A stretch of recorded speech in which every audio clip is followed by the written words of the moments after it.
Bonjour tout le monde. Nous voilà en 1951 et c'est l'année où les premières émissions de télévision publique en couleur ont eu lieu aux États-Unis. Le cinéma donc devra rattraper son retard et je pense qu'on va pas tarder à voir des Oscars enfin en couleur parce que oui, c'est toujours en noir et blanc. C'est aussi l'année où Marlène Dietrich reçoit la Légion d'honneur par l'ambassadeur de France aux États-Unis, Henri Bonnet.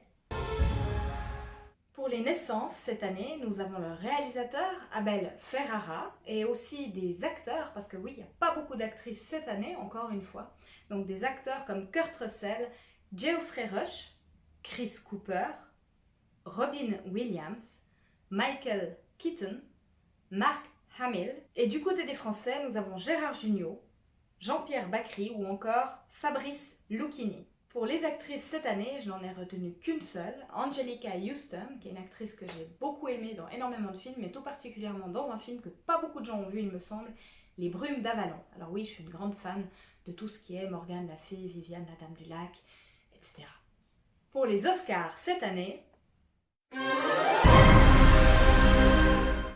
nous avons une comédie romantique, Comment l'esprit vient aux femmes, de George Cukor, une comédie, Le père de la mariée, avec Elizabeth Taylor et Spencer Tracy, un film d'aventure, Les mines du roi Salomon, deux films dramatiques, Boulevard du crépuscule et Ève.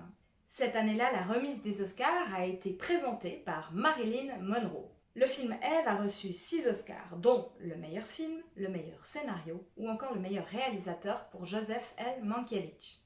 Il a été nominé 14 fois, ce qui est un record, et qui n'a été égalé que par Titanic en 1997 et par La La Land en 2016. Le film a reçu 2 autres nominations pour meilleure actrice pour Anne Baxter et Bette Davis. Elles n'ont aucune des deux gagné l'Oscar, mais heureusement, à Cannes, Bette Davis a reçu le prix de la meilleure actrice. Et pourtant, à la base, le producteur, Daryl F. Zanuck, souhaitait avoir Marlène Dietrich dans le rôle de Margot Channing que Bette Davis a joué. Le réalisateur, Mankiewicz, avait une autre proposition pour le personnage de Margot Channing. Il aurait voulu Gertrude Lawrence ou Claudette Colbert. Cette dernière a eu un accident et le rôle fut, pour finir, proposé à Bette Davis. Cette dernière déclare d'ailleurs à propos de ce film: dès le premier tour de manivelle, aucun film ne me donna autant de satisfaction. Ce fut un grand film, dirigé par un grand metteur en scène, avec une distribution idéale. Après la projection, je pus dire à Joe, Joseph Mankiewicz, qu'il m'avait ressuscité. Sacré hommage pour le réalisateur. On sait de Bette Davis qu'elle était réputée pour très mal s'entendre avec ses partenaires féminines. D'ailleurs, elle s'est très mal entendue avec Celeste Holm qui jouait le rôle de son amie dans le film, et inversement, et par surprise, s'est très bien entendue avec Anne Baxter qui jouait le rôle de sa rivale. Un heureux événement à la fin du tournage, Bette Davis et Gary Merrill, oui Merrill, mais avec 2 R et 2 L, pas du tout comme moi, se sont mariés à la fin du tournage et restèrent mariés d'ailleurs pendant plus de 10 ans, ce qui est assez étonnant à cette époque-là dans le monde du cinéma. Beaucoup de personnalités sont nommées dans le film, comme Daryl F. Zanuck, le producteur du film, Konstantin Stanislavski, l'auteur de la méthode dont l'acteur studio s'est inspiré, Tyrone Power, Gregory Peck, Cecil B. DeMille, Clark Gable, Barbara Stanwyck, Susan Hayward, ainsi que le dramaturge Arthur Miller, qui sera le futur mari de Marilyn Monroe. Je me réjouis de voir ce film et je vous dis à tout de suite. Alors, je peux comprendre pourquoi Bette Davis a adoré jouer ce film. Déjà, elle est juste incroyable, c'est un rôle qui lui va à merveille, comme un gant.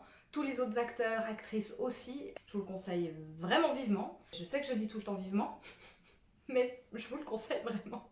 Alors clairement, on voit que pour réussir dans ce métier, il faut être un petit peu rusé, voire même mauvais, tricher. Je pense que c'est pas toujours le cas, mais je pense que ça a été le cas beaucoup de fois et que ça peut l'être encore. Ce film nous le montre clairement. Pour les besoins du film, le prix Sarah Sidonie a été inventé et d'ailleurs des fous de théâtre de Chicago ont fini par le rendre réel en 1952. Sarah Sidonie a bel et bien existé, c'était une comédienne britannique considérée comme la plus grande tragédienne du XVIIIe siècle. Et ce qui est fou, c'est que l'actrice Celeste Holm, qui joue la meilleure amie de Margot, Bette Davis, dans le film, a gagné le prix 2 années de suite.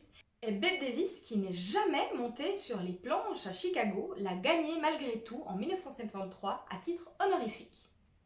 a eu un prix de plus. Prochain film, Un Américain à Paris, avec Gene Kelly de Vincente Minnelli. Un film haut en couleur parce que oui, il est en couleur et c'est une comédie musicale. Je me réjouis vraiment de voir ça. À très vite.